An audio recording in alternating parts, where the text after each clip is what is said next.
Thank you so much for being here with us. It's a great honor.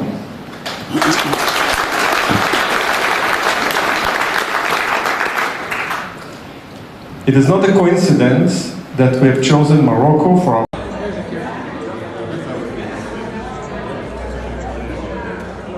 I've never been in such great company. Every time I've been here, we have business leaders from across the MENA region. We have great partners, including the Clinton Goal Initiative. We have Gatam. We have ambassadors and dignitaries from across the region. We have a lot of my fellow journalists here. I do want to give a couple shout outs. I want to recognize His Excellency Andre ازولاي is here, Senior Advisor to the Majesty of the King of Morocco.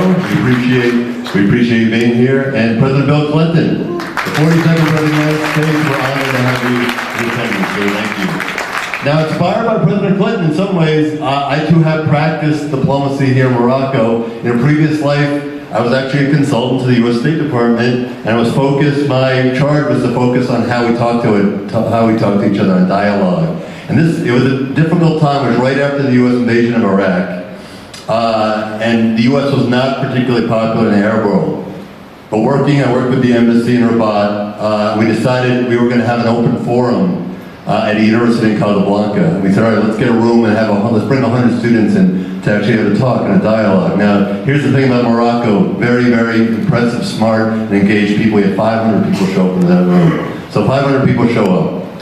Packed room for 2 hours. Myself and a few other representatives from the U.S. took questions from this packed room.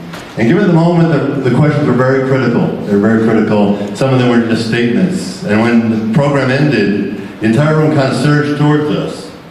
And, you know, the venue security was alarmed, but they really shouldn't have been, because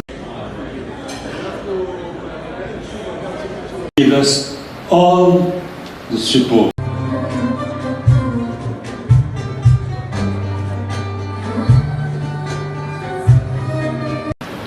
Dear Ziv, dear President Afiram, dear friends, it's a magic moment for us. President Clinton, you are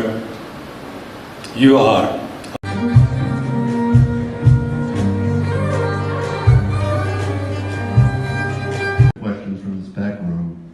And given the moment, the questions were very critical. They were very critical. Some of them were just statements. And when the program ended, the entire room kind of surged through.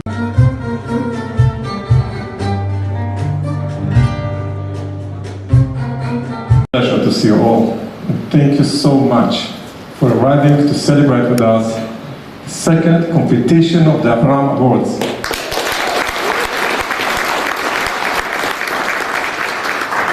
As you may recall, the Afiram Awards is the first competition of its kind, aimed at promising startups in the Middle East and North Africa that have the ability to make a compelling impact on society.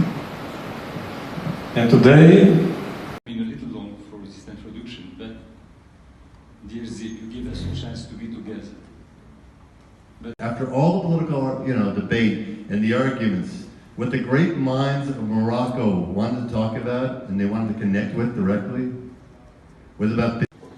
I'm honored to have our distinguished panel of judges with us, who will inspire us with their priceless guide in Middle East and North Africa that have the ability to make a compelling impact on society. And today, Entrepreneurship, innovation, these are universal languages, and these are the ones that are positioned to create such a strong capillarity, intimacy. Age of very great scientific advance. So we sequenced the human genome when I was president for the first time. And the most important thing we learned about it, unless you're philosophy, because I'm just started, but you're in this philanthropy already many, many years. Not only you, but also your family. Pressure to focus only on our differences. And when